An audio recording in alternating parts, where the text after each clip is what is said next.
ആലക്കാട് ഏഴുംവയലിൽ നടക്കുന്ന adventure trophy season 7-ന്റെ മത്സരങ്ങൾ ആസ്വാദകർക്ക് ഒരേ സമയം ആവേശവും ആശങ്കയും പടുത്തുയർത്തുന്നതായി. This news is brought you by ഇനി സംശുദ്ധമായ സ്വർണം ചെറുപുഴയിൽ.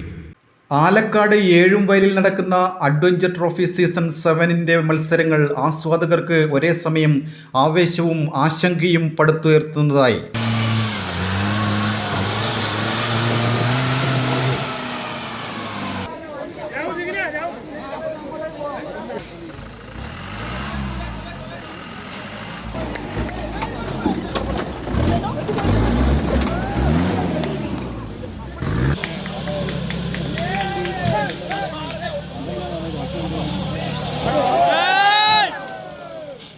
ആലക്കാട് ഏഴുംവയലിൽ നടക്കുന്ന അഡ്വഞ്ചർ ട്രോഫി സീസൺ 7-ന്റെ മത്സരങ്ങൾ ആസ്വാദകർക്ക് ഒരേ സമയം ആവേശവും ആശങ്കയും പടുത്തുയർത്തുന്നതായി. 2 ദിവസങ്ങളായി നടക്കുന്ന മത്സരത്തിൽ ഇന്ത്യയിലെ അറിയപ്പെടുന്ന 150-ൽ പരം താരങ്ങൾ അവരുടെ ഏറ്റവും പുത്തനായ മോട്ടോർ റേസ് വാഹനങ്ങളുമായി എത്തിയാണ് മത്സരത്തിൽ പങ്കെടുത്തത്. അഡ്വഞ്ചർ മത്സരത്തിൽ അപകട സാധ്യതകളെ ആവേശ നിമിഷങ്ങളാക്കിയാണ് മത്സരാർത്ഥികൾ വാഹനങ്ങൾ കൈകാര്യം ചെയ്തത്.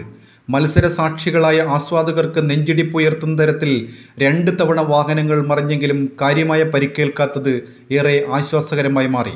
അതിസാഹസിക പ്രകടനങ്ങൾക്കായി എത്തിയ വാഹനങ്ങളുടെ പ്രകടനവും ആവേശവും അതേപോലെ ഏറ്റുവാങ്ങിയാണ് കാണികളും മത്സരത്തെ കണ്ട് ആസ്വദിച്ചത്. മത്സരത്തിനായി ഏറ്റവും അനുയോജ്യമായ ട്രാക്കാണ് ഏഴുംവയലിൽ ഒരുക്കിയിരിക്കുന്നത്. അഡ്വഞ്ചർ ഡ്രൈവിങ്ങിന് ഏറ്റവും ഉപയുക്തമായ മലഞ്ചെരുവിലെ പ്രകൃതിദത്ത റഫ് റോഡിലായിരുന്നു മത്സരം. ശനിയാഴ്ച രാവിലെ 8 മണിക്ക് ആരംഭിച്ച മത്സരം നാട്ടുകാർക്കും ആസ്വാദകർക്കും ഇതുവരെ കണ്ടിട്ടില്ലാത്ത ആവേശം പകർന്നു നൽകി. പ്രാഥമിക മത്സരങ്ങൾക്ക് ശേഷം ഇന്ന് രാവിലെ തുടർന്ന 2ാം ഘട്ട മത്സരങ്ങൾ വൈകുന്നേരം 5 മണിക്ക് സമാപിക്കും.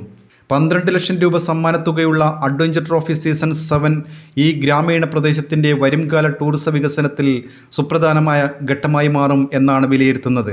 ആവേശകരവും സാഹസികവുമായ മത്സരങ്ങൾ സമയബന്ധിതമായി നടത്തുന്നതിനും വന്നുചേരുന്ന മുഴുവൻ കായികാസ്വാദകർക്കും സുഗമമായി മത്സരം വീക്ഷിക്കുന്നതിനും മതിയായ ഗതാഗത ക്രമീകരണങ്ങളും സൗകര്യങ്ങളുമാണ് സംഘാടക സമിതി ഏർപ്പെടുത്തിയിരിക്കുന്നത്.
ചില ബന്ധങ്ങൾ പവിത്രമാണ്. കണ്ണും നിറയും മനസ്സും നിറയും. സ്വന്തം ജോസ്കോ ജ്വല്ലേഴ്സ്. ഇനി സംശുദ്ധമായ സ്വർണം ചെറുപുഴയിൽ.